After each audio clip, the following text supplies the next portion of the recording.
The gear for single hose replenishment is always substantially the same, but there are two ways of establishing contact. The float method, which is the standard one, and the gunline method, which can be used when the sea is too rough or the speed of the ships is too great for the float method.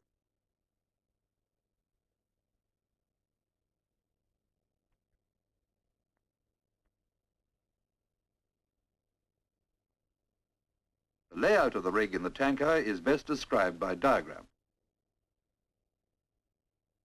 Before establishing contact, the hose is laid out in convenient fleets, the length of each fleet depending on the length of deck space available.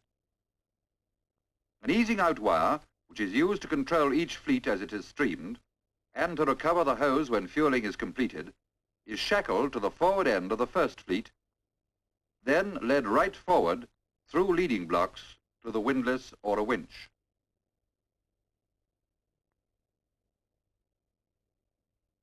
Each fleet must be streamed separately. A pennant is provided beside the hose fair lead to enable the forward end of each fleet to be hung while the after end of the next fleet is coupled to it. A starting out wire is rove through the leading block near the hose fair lead and then forward to a winch. It is hooked to the first fleet of hose and used to assist in streaming it. Here is a close-up of the hose end rig. It consists of a two-legged bridle shackled to the coupling of the 15-foot end length of hose. The other end of this bridle is shackled to a short pennant with a ring at its other end to which is shackled the hose line. On this ring is a link from which the hose is hung in the receiving ship.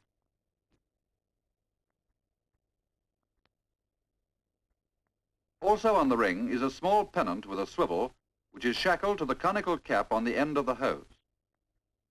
The bridle is a little shorter than the end length of hose so that it takes the weight and not the hose. From the hose end rig, the hose line is led in through the hose fair lead, flaked down on deck, turned round a pair of bollards, then led out through the same fair lead and shackled to the floats which are stopped to the guardrails on the quarter. A becket is fitted in the hose line about 60 feet from its outer end. The purpose of this will be seen later. A length of hose is coupled to the deck fueling connection. Lastly, a spout-type float called the marker buoy is stopped to the guardrails on the opposite quarter to the hose line floats, and its tow rope is led inboard to bollards. The marker buoy provides a station-keeping mark for the receiving ship, which keeps it abreast her bridge while fueling is in progress. The marker buoy is now streamed.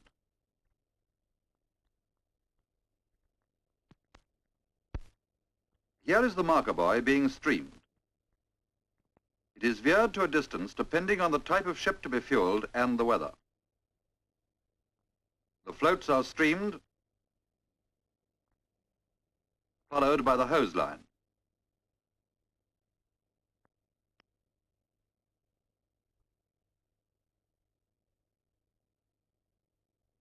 As soon as the hose line has been streamed, the end of the first fleet of hose is hauled to the fair lead by the starting out wire, which is then unhooked, taken forward,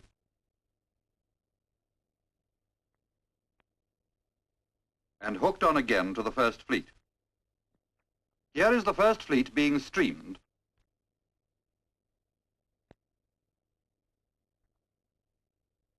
by means of the starting out wire and a capstan.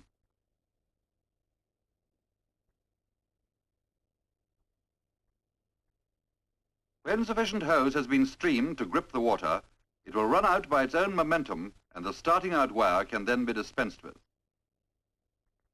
The hose is now controlled by the easing out wire, led from the forward end of the first fleet, through a leading block in the eyes of the ship, and thence to a winch or the warping drum of her windlass. When the forward end of the first fleet reaches the fair lead, it is held there by the easing out wire and hung on the hose hanging pennant provided.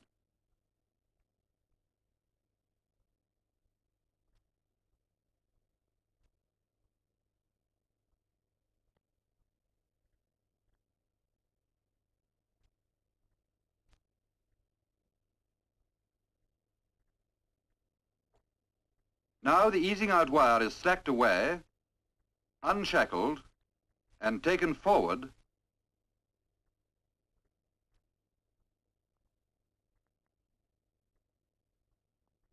while the second fleet is placed on the roller path and then hauled aft by the starting out wire.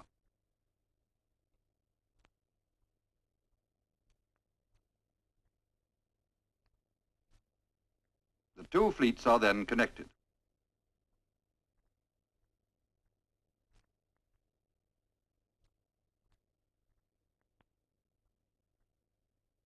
Meanwhile, the easing out wire is recovered by the windlass and shackled to the forward end of the second fleet.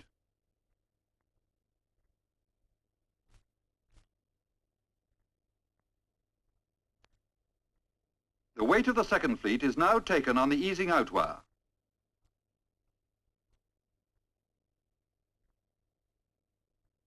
The hose hanging pennant is unhooked and the second fleet is streamed. This procedure is repeated for any successive fleets.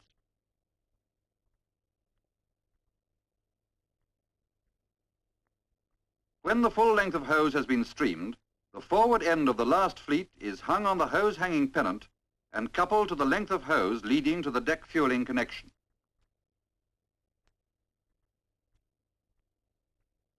Meanwhile, the following preparations have been made in the receiving ship.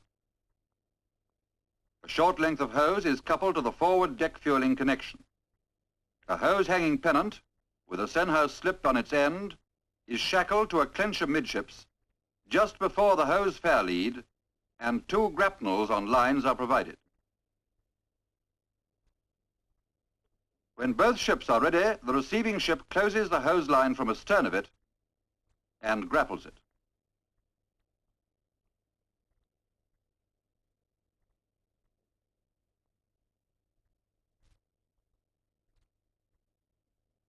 The grapnel line is then snatched into the leading block at the head of an awning stanchion beside the hose fair lead, and the bight of the hose line is hauled up and inboard.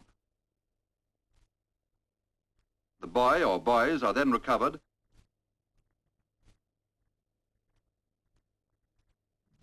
and stopped to the guardrails outboard and abaft the hose fair lead.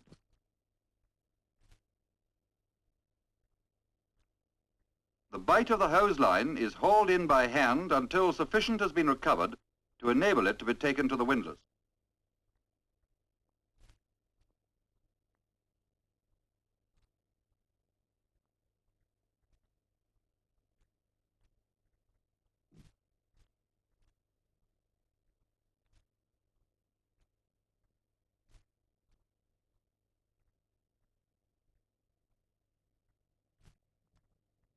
The receiving ship closes the supplying ship until the marker buoy is abreast her bridge, while the hose line is hauled in handsomely by the windlass, care being taken not to put too much strain on it until its wire rope tail comes to hand.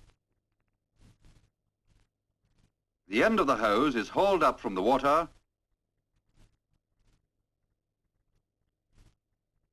and inboard. The conical cap on the end of the hose assists its entry through the hose fair lead. When sufficient hose has been hauled aboard, it is hung by its bridle on the hose hanging pennant.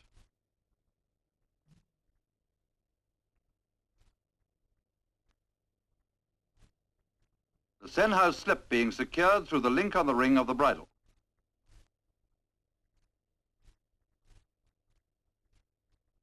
The conical cap can then be unscrewed and the hoses connected. The receiving ship now signals by hand flag that fueling can begin. Telephone communication is not used when fueling astern. Any slight errors in station keeping during fueling are absorbed by the deep bight in which the hose is towing.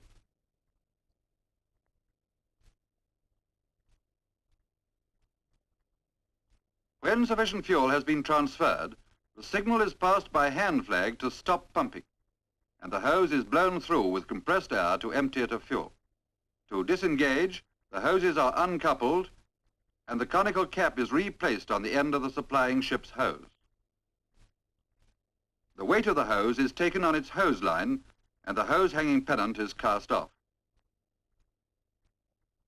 The hose is then veered outboard on its hose line from the windlass.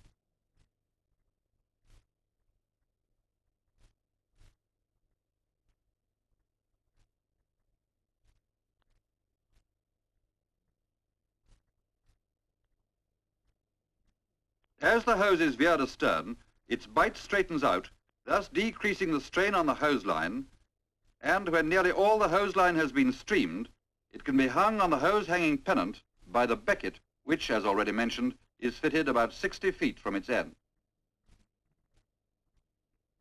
This enables the hose line to be taken off the windlass and its bight paid out through the hose fairlead. Lastly, the hose line is cast off by knocking off the slip of the hose hanging pennant and cutting the stops of the floats on the guardrail, thus allowing the hose line and its floats to stream astern. The receiving ship then hauls out clear of the hose line and floats as they stream astern, leaving the gear ready for the next replenishment.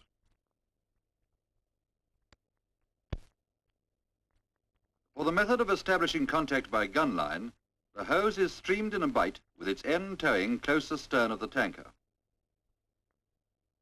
An extra line called the recovery line is shackled to the end of the supplying ship's hose and led into her through a fairlead on the opposite quarter to that on which the hose has been streamed. The hose end is still fitted with a hose line, but this is not provided with floats, and it is led into the supplying ship through another fairlead on the same quarter as the recovery line.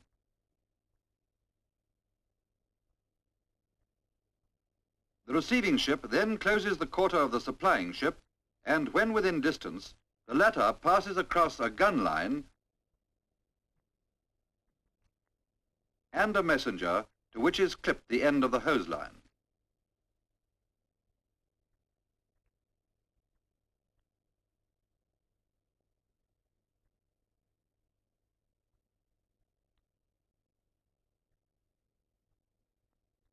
As soon as the hose line is in hand, the receiving ship drops astern to take station on the marker buoy.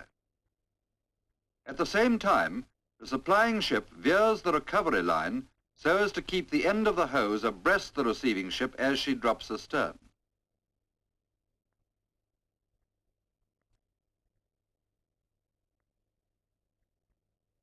As the receiving ship takes up her station, she hauls in the hose line. To do so before would have caused unnecessary strain on hose and hose line. When the hose end comes to hand, it is connected up and fueling can begin. On the completion of fueling, the hose is blown through and disconnected. It is then veered on the hose line until the recovery line takes the weight and the hose line is slack. The receiving ship then closes the supplying ship, which hauls in the hose recovery line at the same rate.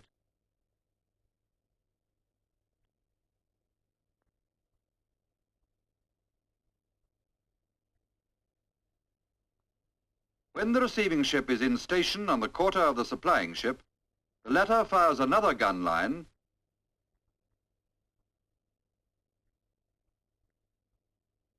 and the messenger, the first gun line and the hose line are returned to the supplying ship.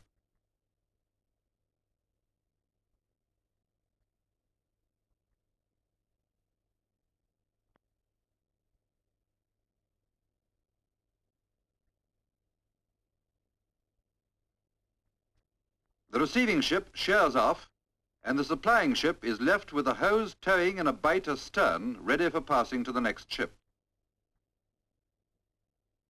The hose recovery line can also be used in the float method of astern fueling. This enables the hose end to be recovered in case of accident without the supplying ship having to recover the whole fleet.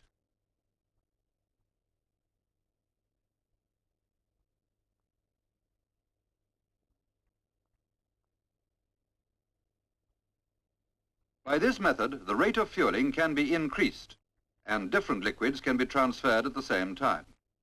A typical arrangement of the gear in a tanker for 3 hoses consists of a long hose on the rollaway, a short hose laid out beside it on the starboard side, and an auxiliary hose on the rollaway on the port side. Each is eventually streamed through its own fair lead, and each is provided with a hanging-off pennant and an easing-out wire. A starting-out wire is provided on each side of the poop. The long hose is fitted with a 50-fathom hose line and float, as with the single hose method. The short hose is fitted with an 85-fathom hose line, which is taken out of the short hose's fair lead and shackled to the inner end of the long hose line.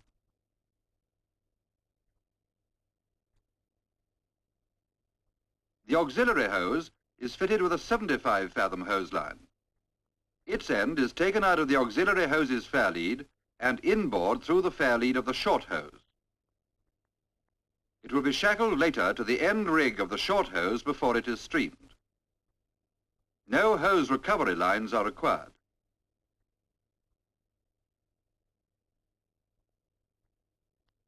Short lengths of hose are needed at each deck connection, and the marker buoy. To pass the rig, the marker buoy is streamed, followed by the long hose line with its float,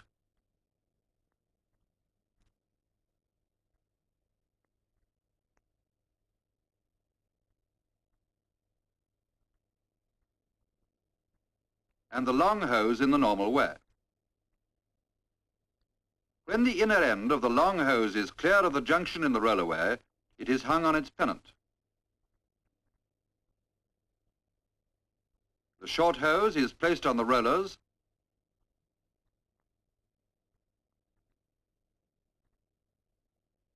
and taken to its fair lead,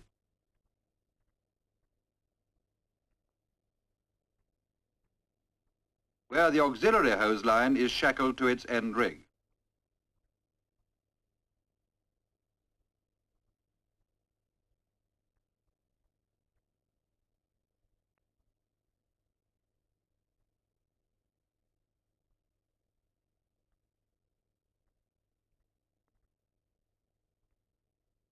Both long and short hoses are streamed to their full extent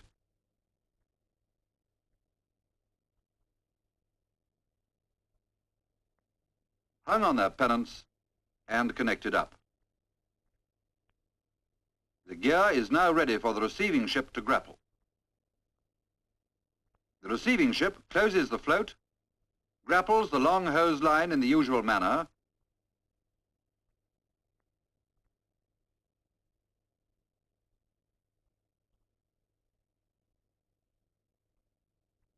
and hauls in the long hose. This is led through a fair lead and connected up. The short hose line is hauled in and the short hose end rig comes to hand. This is led through a second fair lead further forward and connected up. The receiving ship takes station on the marker buoy and hauls in the auxiliary hose line while the supplying ship veers the auxiliary hose. This is led in through a third fair lead in the receiving ship and connected up. To disengage, the long hose is first veered on its hose line, and at the same time the outer end of the short hose line is paid out. Then the long hose line and its float are cast off. The short hose is veered on the bight of its hose line, and at the same time the auxiliary hose line is paid out. The short hose line is cast off, and the auxiliary hose is veered on the bight of its hose line and also cast off.